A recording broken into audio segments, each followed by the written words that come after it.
Hi, and welcome back. It's Monday, but it's also the Monday before spring. That's how you sell saying it's a Monday. It's the 18th day of March. Yes, spring arrives midweek, and it's actually going to feel like spring at the same time.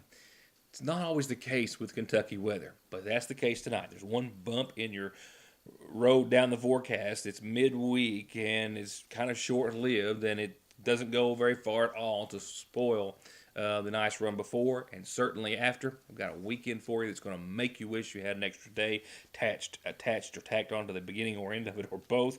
We'll get to that in just a few seconds. We'll sit down with Magoffin County's Judge Executive in just a few moments.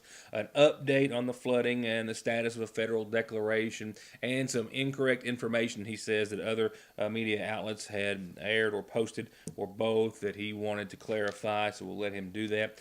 And also, I had our State Representative John Blanton in the studio earlier today discussing a resolution in honor of a former Magoffin County woman. And as such, October the 12th of this year and those after will be declared as Pressure Sore Awareness Day, urging all Kentuckians to remember the regulatory penalties in her memory, those penalties which have now been changed as a result. And we'll start that report tonight with Blanton, and then they're already making plans for it later on in October, mind you, but then we'll, of course, be talking about it during the official marking of it as well.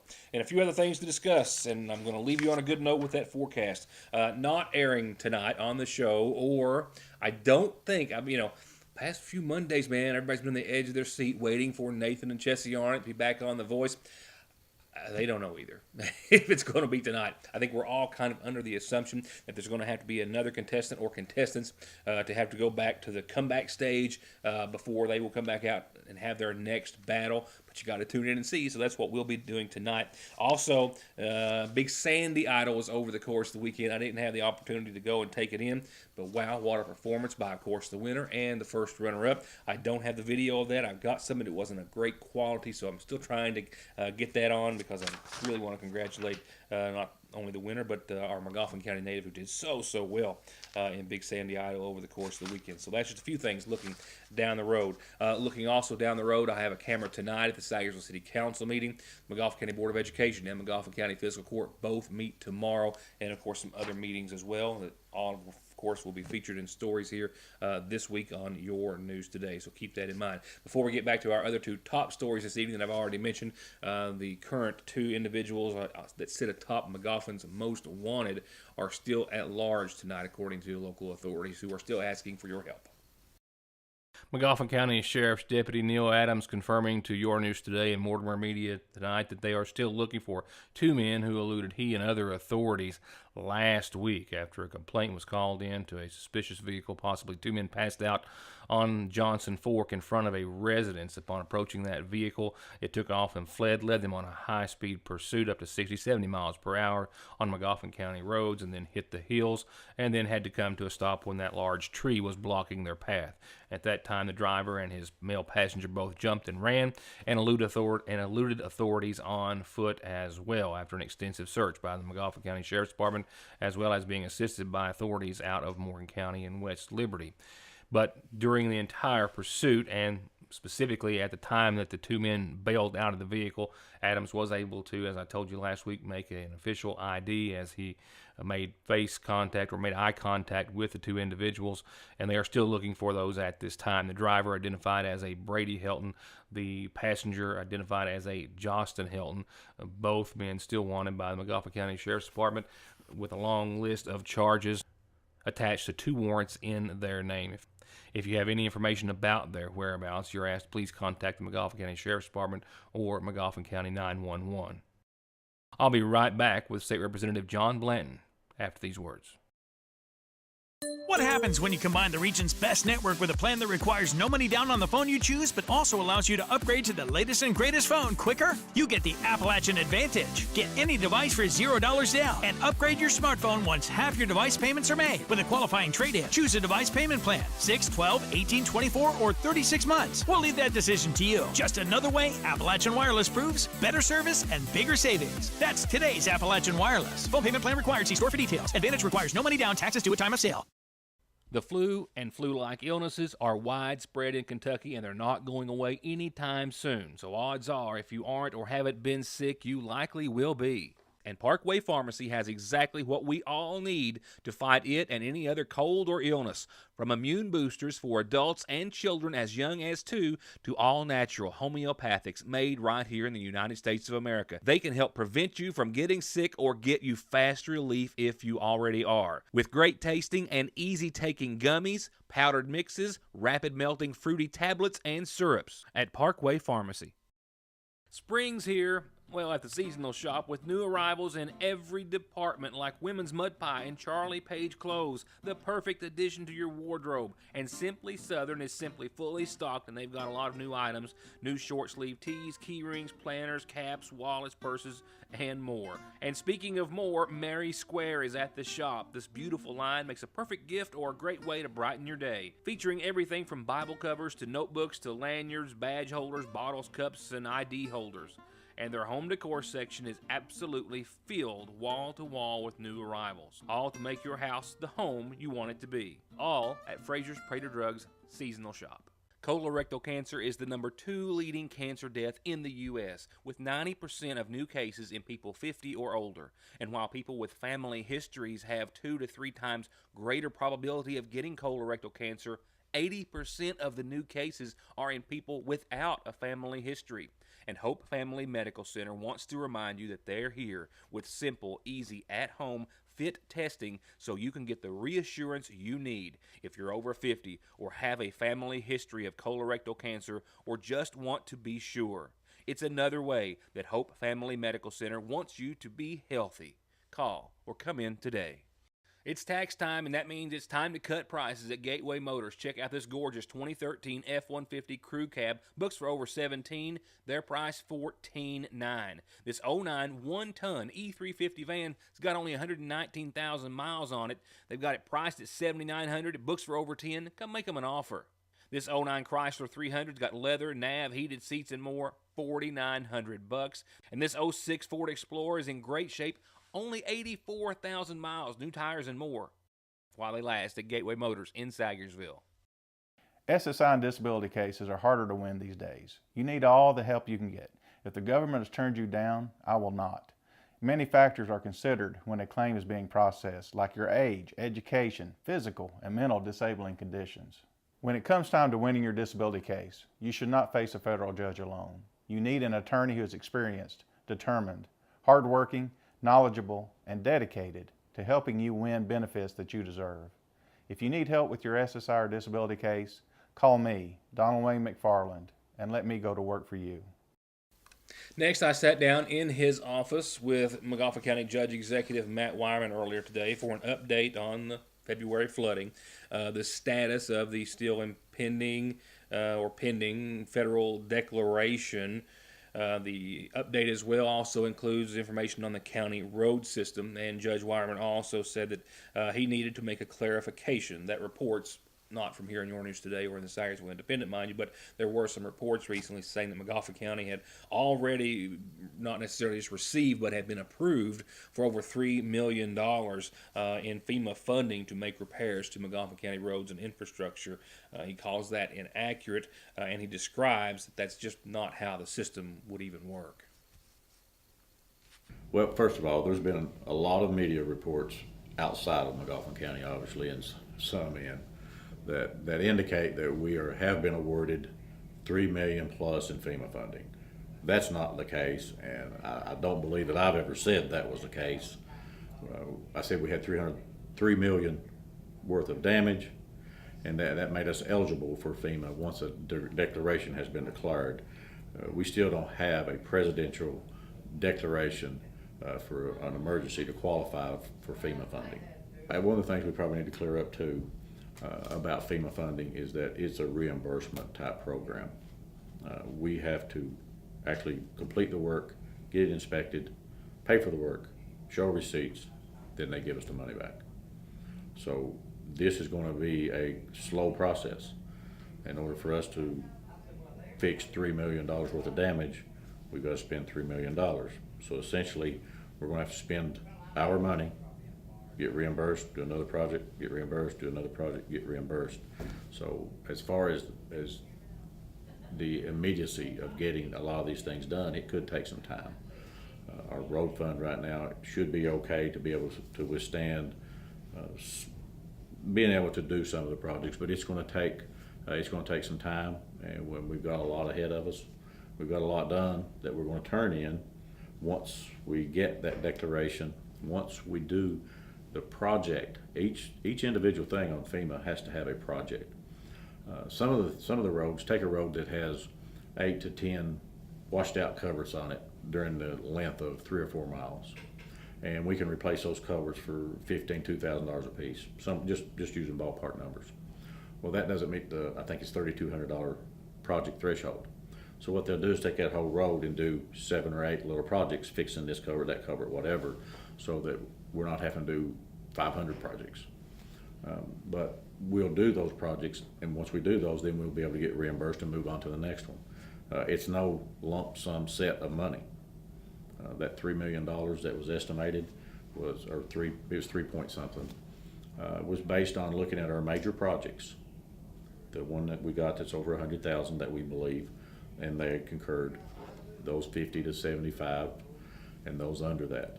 And once those, they went and looked at individual ones just as a sampling for those smaller projects. They didn't go out and look at every single place that we got to, because as we drive up and down our roads fixing one problem, we may see another one that qualifies. And we've got 60 days from the declaration to put those on the list too.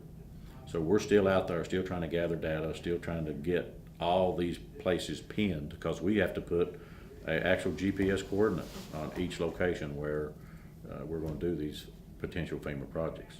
So this is going to be quite a long process. And we've still got several projects from the last year, whenever there was a disaster declared, where we've still got projects outstanding that are not completed yet.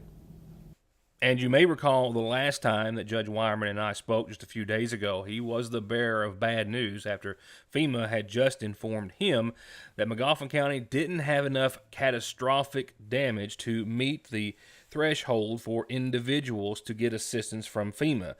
But he says there is still a little bit of hope for some help, that the state is still working on gathering a list of agencies and resources that might be able to help out some Magoffin Countyans.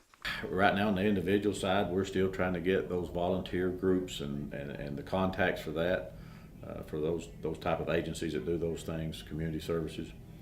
I don't have anything additional right now to tell you, other than the guy from Frankfort that was supposed to came up. His schedule got kind of hectic, and we wasn't able to meet last Thursday or Friday.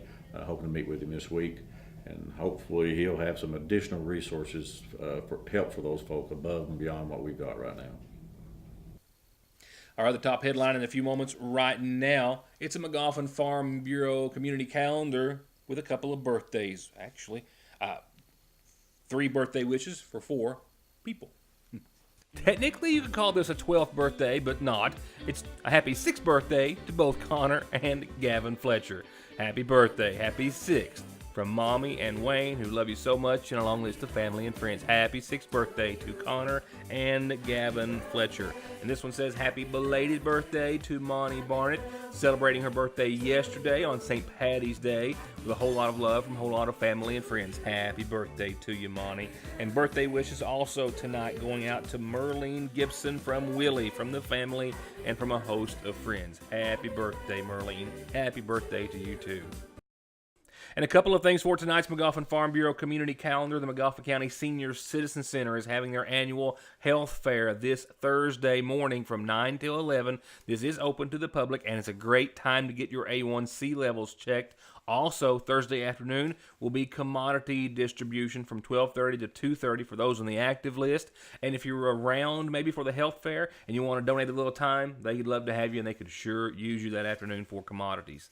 And South Magoffin Elementary is having kindergarten registration for the upcoming school year all next week, 8 till 3 at South McGoffin Elementary. If your child will be 5 on or before August the 1st, they're eligible for kindergarten. If you have any questions, call South McGoffin at 884-7325. And if you have any need for our community calendar, call and get that announcement on, or get it to us any way you can, and I'll tell everyone about it. And speaking of telling everyone, tell these folks you're watching every chance you get, and I'll be right back. Here's just some of what's sizzling hot this week at your Sagersville Save Lot. Boneless pork sirloin chops are just $1.29 a pound. Boneless chicken breasts in the family packs just $1.19 a pound. And not one, not two, but 10 pounds of sliced bacon for $14.90 each. Get navel oranges by the 3-pound bag for just $2.49 each. 3 pounds of yellow onions for just $1.49 each. Little Debbie cakes, 2 for $4, and Pepsi products, 3 12-packs for $11. At your Sagersville Save-A-Lot, where you can shop other incredible in-store specials every week with no gimmicks, just low prices. If you've driven down the road, watched TV, or listened to the radio, you've seen or heard the ads for the Sign and Settle law firms. When I hear of someone settling their case for pennies on a dollar with these firms, it chills my soul. If you've been injured, it's all about the money. I'm Attorney Jeff Lovely. I represent injured people who deserve all the money they can get. Call me at my Sayersville office at 349-4522, West Liberty at 743-1965. Don't drive or let your family drive in this or this before doing this. Stopping at Conley Tire in Staffordsville for brakes, oil, alignment, and of course, tires. Thousands of tires in stock every day to fit anything with 6 months no interest financing and over 33 years of quality service with a smile. Conley Tire in Staffordsville. It's a new day of deals every day at Parkway Gun and Pawn with an always new selection of like-new musical instruments, power and hand tools, not to mention jewelry, games, guns, and ammo, and popular hard-to-find electronics from Guitar Hero to amps to a pro-quality karaoke machine just in. It's all here today, gone tomorrow for pennies on the dollar at Parkway Gun and Pawn. Ultra low carb and ultra tasty doesn't come together very often, but it has at your Sagersville Lee's with our new low carb plate. With tender all white breast strips oven roasted in our famous spices, our famous green beans, and our new ham seasoned cooked cabbage. And for a limited time, get $2 off with a coupon in this week's edition of the Sagersville Independent. That's right, save $2 and eat just about as many carbs at your Sagersville Lee's famous recipe. From brakes, exhaust, suspension, fluid changes, to expert collision and auto body, to turning your 4x4 or diesel from mild to wild, get real auto maintenance, paint, and repair at Black Smoke Performance in Dixie of Sagersville. 349-8785. At Sagersville National Bank, they know your house is much more than your home. It's an investment, and for many of us, the biggest we'll ever make. And whether it's for needed repairs and maintenance, or a new addition or renovation to give you some more room and more equity, let Sagersville National Bank deal with all the financial work and worry. Real and real competitive, hometown, homegrown, home improvement loans at Sagersville National.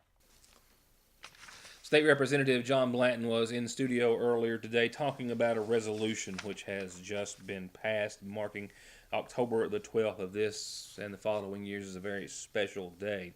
We'll be talking with the family of Bridget and Howard about this as October gets closer, and there will be a formal marking in recognition of this on that time here on the local level, through local government, I believe, and through other means as well. But tonight Blanton shares with us a reminder of the life of Bridget Howard, whose father had reached out to State Representative Blanton shortly after Bridget's passing. Tommy Howard and his family asking Blanton for help, not just in honoring his lost daughter, but also in raising awareness and stiffening penalties associated with pressure ulcers, or bed sores as we more commonly know them. Tommy telling Blanton that they lost Bridget after she developed pressure ulcers and became septic, and with Blanton's help there is now an official resolution declaring October the 12th of this year Pressure Awareness Day in Kentucky.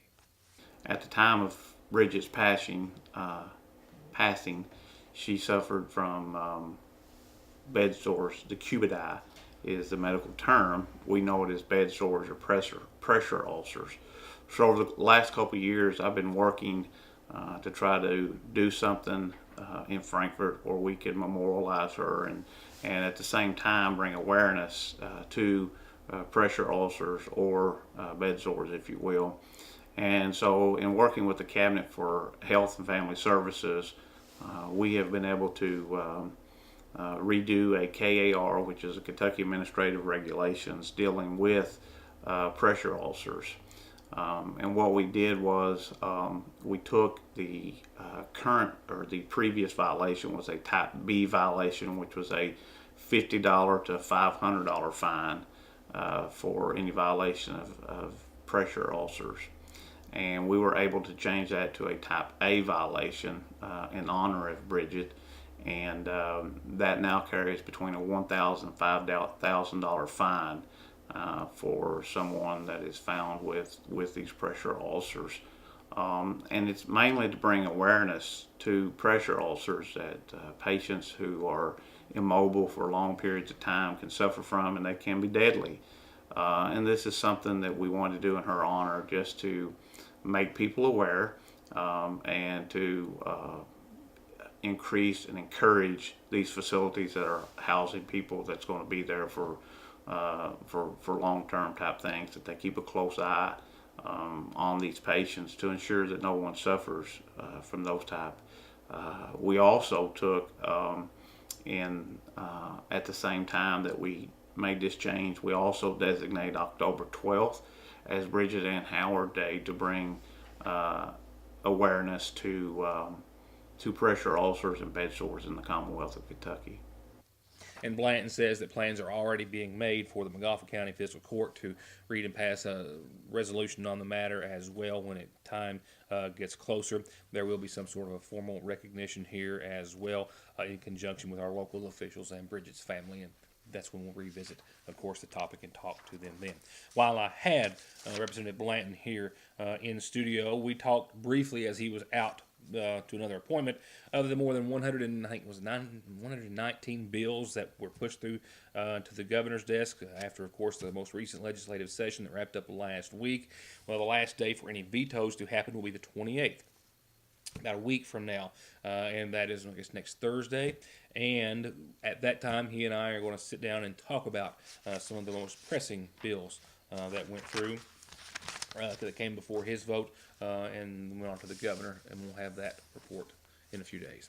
With that said, I am going now to your weather forecast, and it's a nice one, and I'm glad to say that for a change.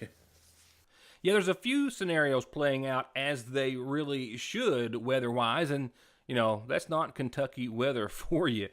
Spring starts midweek this week. Yes, Wednesday, thank goodness. At least we can say it's spring, whether or not it feels like it, but it's actually going to feel like it, and it's going to be quite nice. And it has been 5 months since we have enjoyed this much sunny, dry weather. I mean, really, it's been almost 5 months. You'd have to go back to sometime in October of last year and look at the span we've got before you. There is a bump in the road Wednesday night, mind you, but that's a small bump in comparison to all the sunshine and nice temperatures that we've got. So here it is. Tonight, mostly clear, a low of 26, another cold one, another frosty morning in the morning, but we'll warm up to a nice sunny 52 with calm winds for your Tuesday. Mostly clear, nice tomorrow night, back down into the upper 20s again at 27 degrees, but watch the pattern. Partly sunny, 57 midweek for the first day of spring, and then some spring showers. Okay, that's the bump in the road late Wednesday night. We're talking like 4 or 5 o'clock Thursday morning, but those chances will continue during the early morning hours through maybe late afternoon, 3 or 4 o'clock for the most part on your Thursday. So a short-lived span of some showers. Thursday, we're still going to be in the low 50s. The rain doesn't cool us off that much, and above freezing Thursday night at 34.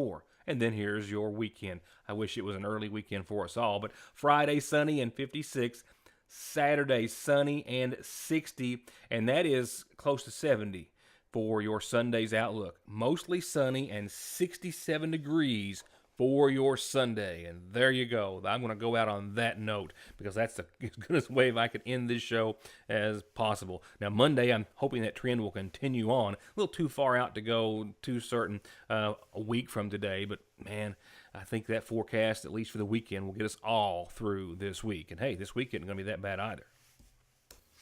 And that is a wrap for this Monday. We've got a little daylight out there, a little extra time to get out and enjoy another nice, still a little bit on the cool side, but a nice evening. But it's just going to continue to get better. Spring will be here literally and before you know it, well, in a couple of days. And I'll be back sooner than that for more of Your News Today. Hope you're here then. Good night, and thanks for watching.